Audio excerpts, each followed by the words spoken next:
자, 요즘 취업이나 이직은 물론 결혼 같은 중요한 일들이 있을 때 AI에게 물어보는 것이 대세죠. 예전 같은 경우는 점집이나 철학관을 찾았다면 이제는 고민이 생기면 GPT 같은 AI에게 물어본다면서요? 네, 맞습니다. 실제로 이 사람이랑 결혼해도 괜찮을까요? 올해 이직하는 게 좋을까요?처럼 중요한 고민을 AI에게 묻는 2030 세대가 크게 늘고 있습니다. 그런데 흥미로운 점은 AI에게 정답을 기대하기보다 자신의 생각을 정리하는 데 도움을 받고 있다는 겁니다. 네, 사실 저도 그렇습니다.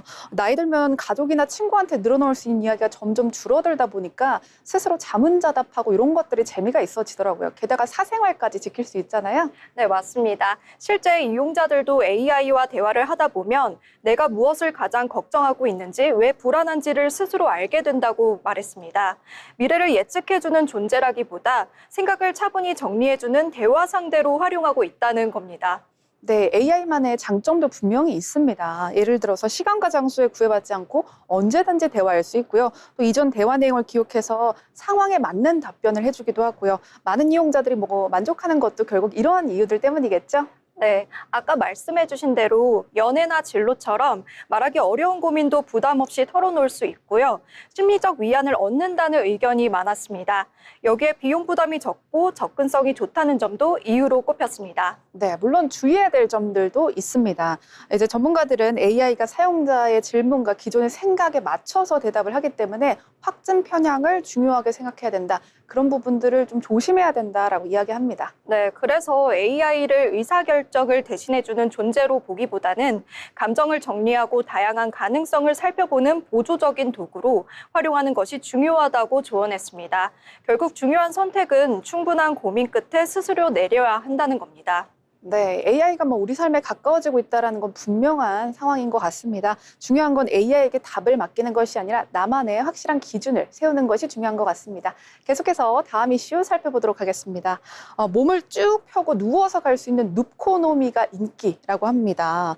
비즈니스보다는 부담이 적으면서 이코노미보다는 조금 더 편하게 갈 수 있다는 그런 장점이 있다면서요? 네, 맞습니다. 누코노미는 눕다와 이코노미를 합친 말로 이코노미석에서 빈자리를 함께 이용해 누워가는 것을 뜻합니다. 장거리 여행객들을 중심으로 관심이 높아지면서 최근에는 하나의 여행 문화로 자리 잡고 있습니다.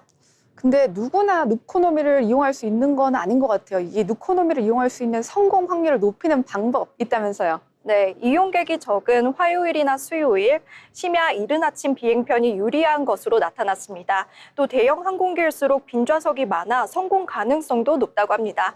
네, 탑승 전에는 모바일 체크인으로 빈좌석을 한번 확인해 보거나 아니면 공항에서 빈석이 연석에 있는지 문의해 보는 것도 방법이라고 합니다.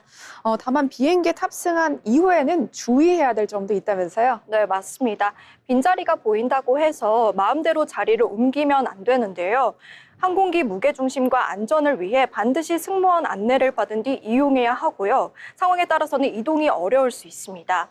네, 최근에는 이런 수요에 맞춰서 다양한 유료 서비스도 나오고 있다고 합니다. 예를 들어서 여러 좌석을 하나처럼 이용하거나 옆 좌석을 추가해서 구매할 수 있는 이런 서비스들이 있고요. 편안한 여행을 원하는 소비자들의 욕구를 반영한 결과다, 이렇게 보여집니다. 네, 다만 아쉬운 점도 있습니다. 이런 서비스는 대부분 추가 비용이 들고요. 누코노미 역시 빈좌석이 있어야 가능한 만큼 성수기나 만석인 항공편에서는 기대하기 어렵습니다. 네, 누코노미는 편안한 여행을 원하는 어떤 트렌드를 반영한 그런 결과인 것 같습니다. 계속해서 다음 이슈 넘어가 보도록 하겠습니다. 지난 1일부터 대전 지하철에서 반려동물 유모차죠. 펫모차의 반입이 금지됐습니다. 저도 종종 이렇게 강아지가 유모차에 있는 그런 모습들을 보곤 했었는데 안전을 위한 조치다 이런 설명이 있지만 반려인들 사이에서는 이거 이동권 제한 아니냐 이런 반발도 생기고 있다면서요? 네, 맞습니다. 앞으로는 펫모차 대신 전용 이동장, 즉 케이지를 이용해야 합니다. 대전교통공사는 펫모차가 통행을 방해하고 안전사고 우려도 커지면서 관련 규정을 변경했다고 밝혔습니다. 네, 실제로 출퇴근 같은 경우는 승객들이 몰리는 만큼 펫모차가 사실은 규모가 좀 크잖아요. 그렇기 때문에 그런 부분들이 제한이 되는 것 같고요.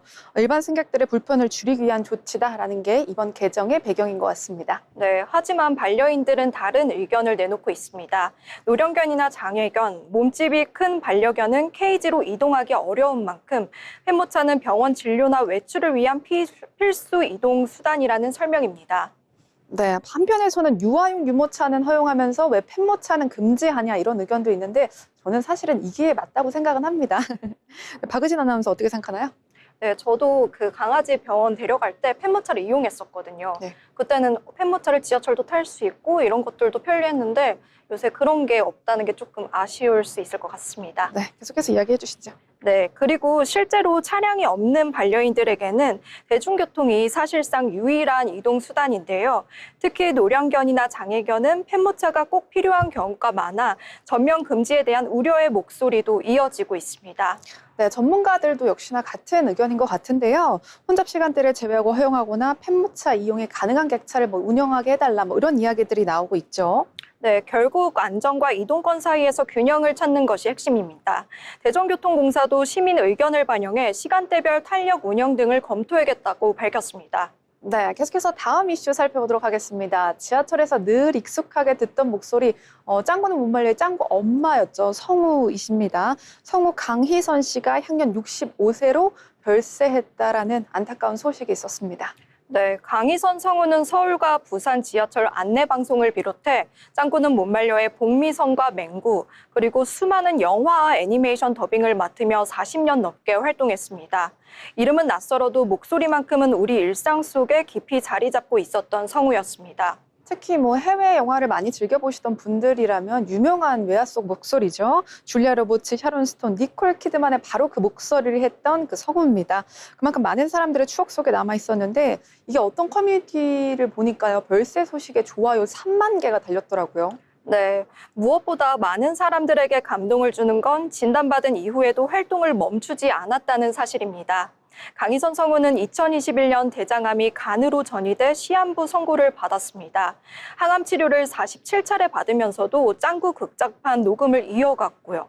한 작품은 무려 14시간 30분 동안 녹음을 마친 걸로 알려졌습니다. 와, 정말 대단합니다. 이제 지하철 목소리 또한 병실에서 녹음을 할 정도로 열정이 깊었다고 합니다. 병세가 깊어지면서 조금 낮아진 목소리를 듣고 시민들이 무슨 일이 있는 거 아닌가 이런 생각을 했다고도 하는데요. 우리가 무심코 듣던 목소리 뒤에는 그 책임감이 숨어 있었던 것 같습니다. 네, 실제로 강희선 성우는 생전 예능 프로그램에 출연해 기계음보다 사람의 목소리에는 정서가 담긴다는 말을 전하기도 했는데요. 마지막 순간까지 마이크를 놓지 않았던 것도 사람의 목소리가 가진 힘을 누구보다 잘 알고 있었기 때문이 아닐까 싶습니다. 네, 별세의 소식이 전해진 뒤에도 사람들이 매일 듣던 목소리였다. 어린 시절의 추억을 함께한 분이었다라는 아쉬움의 목소리를 나타냈고요. 목소리 하나만으로 누군가의 일상과 추억을 함께했던 분이구나라는 생각이 듭니다. 네, 맞습니다. 평소에는 너무 익숙해서 미처 소중함을 느끼지 못했던 목소리였기에 이번 이별이 더욱 크게 다가오는 것 같습니다. 네, 비록 강희선 성우는 우리 곁을 떠났지만 수많은 작품과 일상 속에 남겨진 그 따뜻한 목소리는요. 오래오래 우리 마음에 기억되지 않을까라는 생각이 듭니다. 지금까지 트렌드 이슈였습니다.